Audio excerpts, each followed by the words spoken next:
Welcome to the federal Andhra Pradesh. Krishnapatnam పోర్టుకు భూముల కేటాయింపు మరోసారి వివాదాస్పదంగా మారబోతుంది.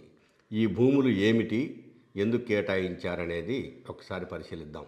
కృష్ణపట్నం పోర్టుకు దక్షిణ భాగంలో ఒక 3 ద్వీపాలు ఉన్నాయంటే ఐలాండ్స్. ఈ ల్యాండ్స్ను కృష్ణపట్నం పోర్టు యాజమాన్యం అంటే అదానీ గ్రూప్ మాకు కావాలని కోరింది. రోడ్డు కనెక్టివిటీ, రైల్వే కనెక్టివిటీ కోసం మాకు ఈ ఐలాండ్స్ కావాలని కోరటంతో ఆగమేఘాల మీద ఎప్పుడో పాతది 2012లో విడుదలైనటువంటి జీవో ప్రకారము, ఆ జీవో వచ్చేసేసి జీవో ఎంఎస్ నెంబర్ 571.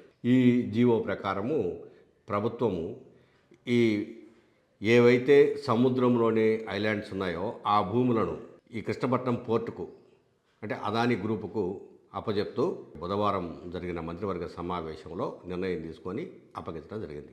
వాస్తవంగా ఇది పర్యావరణానికి పనికొచ్చే ఐలాండ్స్. సముద్రపు అంటే మడ అడవులంతా కూడాను, సముద్రపు ఒడ్డును ఆనుకొని ఉన్నటువంటి ఫారెస్ట్ ల్యాండ్స్ అన్నీ కూడాను పర్యావరణానికి చాలా కీలకమైనవి.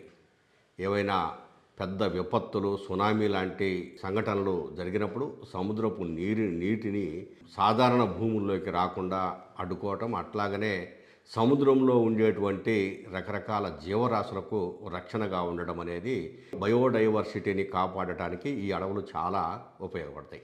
అయినా అదానీ అవసరాలు, కృష్ణపట్నం పోర్టు అవసరాలు, పెట్టుబడిదారీ వ్యవస్థకు ఈ ప్రభుత్వం ఇస్తున్న ప్రాధాన్యత ఈ భూముల కేటాయింపును సూచిస్తుంది. మొత్తము నెల్లూరు జిల్లాలోని 5 గ్రామాల పరిధిలో ఉన్నటువంటి ఫారెస్ట్ భూములు 1033 ఎకరాల భూములు, అంటే ఇంతే మొత్తం 1033 ఎకరాల భూములు ఐలాండ్స్ను కృష్ణపట్నం పోర్టుకు ప్రభుత్వం ఇస్తూ అంత మొత్తం భూమిని నెల్లూరు జిల్లాలోని ఫారెస్ట్ ల్యాండ్స్ అంటే కొండపోరంబోకు భూములు రెవెన్యూ పరిధిలో ఉన్నటువంటి 1033 ఎకరాల రెవెన్యూ భూములను, కొండపోరంబోకు భూములను అటవీ శాఖకు అప్పగిస్తూ నిర్ణయం తీసుకుంది. ఇప్పుడు అటవీ శాఖ వాళ్ళు కూడా చేయగలిగింది ఏం లేదు. దీనికి సంబంధించి మరి ముఖ్యమంత్రి అట్లాగనే మంత్రులు నిర్ణయం తీసుకున్నారు కాబట్టి వాళ్ళు కామ్గా ఉండిపోయారు. నిజానికి కేంద్ర అటవీ శాఖకు సంబంధించినటువంటి చీఫ్ అనుమతి తీసుకోవాలి మస్ట్గా. సరే, వీళ్ళు మంత్రివర్గ సమావేశం నిర్ణయం తీసుకున్నారు, ఈ నిర్ణయాన్ని పంపిస్తారు, అది ఎప్పటికి వస్తుంది. ఆటోమేటిక్గా అంటే ప్రభుత్వానికి అనుకూలంగా అదానీ ఉన్నాడో అదానికి అనుకూలంగా కేంద్ర రాష్ట్ర ప్రభుత్వాలు ఉన్నాయి కాబట్టి ఈ అనుమతులు సాధారణంగా వస్తాయి. కానీ ప్రజలకు పర్యావరణము పరిస్థితులు వివరించి అడవులను రక్షించాలి, ఆక్సిజన్ను రక్షించుకోవాలి, మనము ఏదైతే గాలి పీలుస్తున్నామో స్వచ్ఛమైన గాలిని పీలవలేకపోతున్నాము. ఎంతో కాలంగా రకరకాల రాష్ట్రాలలో కూడా ఈ పరిస్థితులు ఉన్నాయి. ఢిల్లీ లాంటి మహానగరంలోనే స్వచ్ఛమైన గాలి లేదు, చాలా ఇబ్బందులు పడతా ఉన్నారనేది మనం అందరం చూస్తున్నాం. ఇట్లాంటి పరిస్థితులలో ఆంధ్రప్రదేశ్లో ఉన్నటువంటి సముద్ర తీర ప్రాంతంలోని భూములన్నింటినూ పెట్టుబడిదారుల చేతుల్లోకి ఇస్తే భవిష్యత్ తరాలకు ఏమి చెప్పదలుచుకున్నారు, ఆ తరాలు ఎలా బతకాలి అనే ఒక ఆందోళన కూడా ప్రజల్లో ఉంది.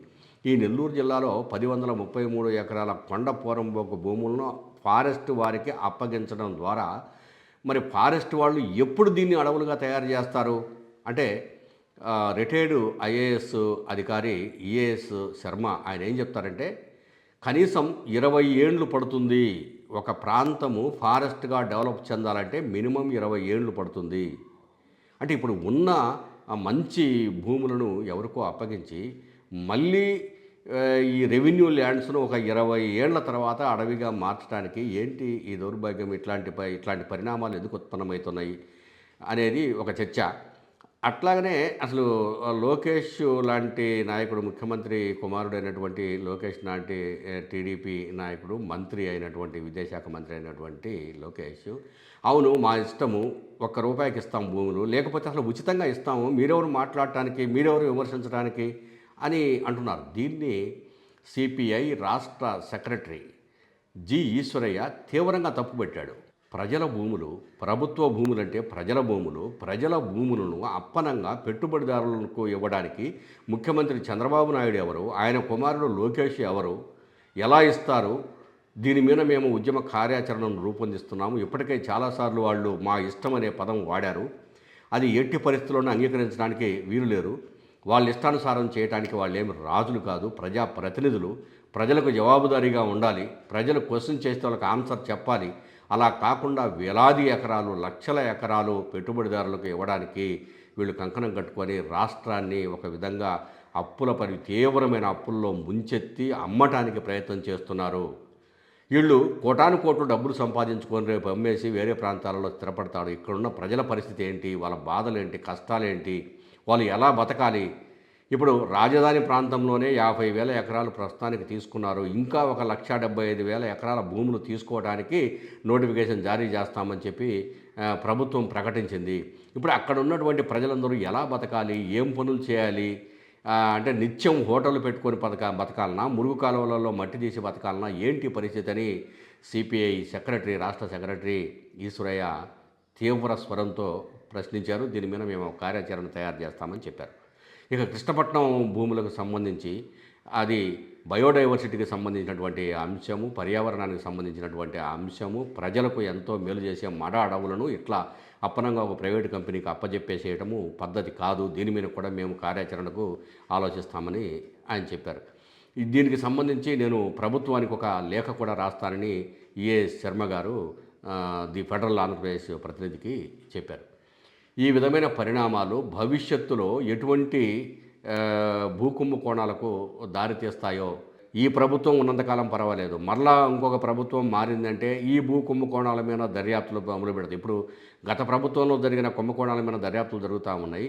రేపు మళ్ళీ ఈ ప్రభుత్వం ఉంటే పర్వాలేదు, రాకపోతే మళ్ళీ కుంభకోణాల మీద దర్యాప్తులు. ఇది తప్ప ప్రజల శ్రేయస్సు బాగోగులు చూసే పరిస్థితులు లేవు అనేది ఈ రాష్ట్రంలో ప్రజలు అనుకుంటున్న మాట.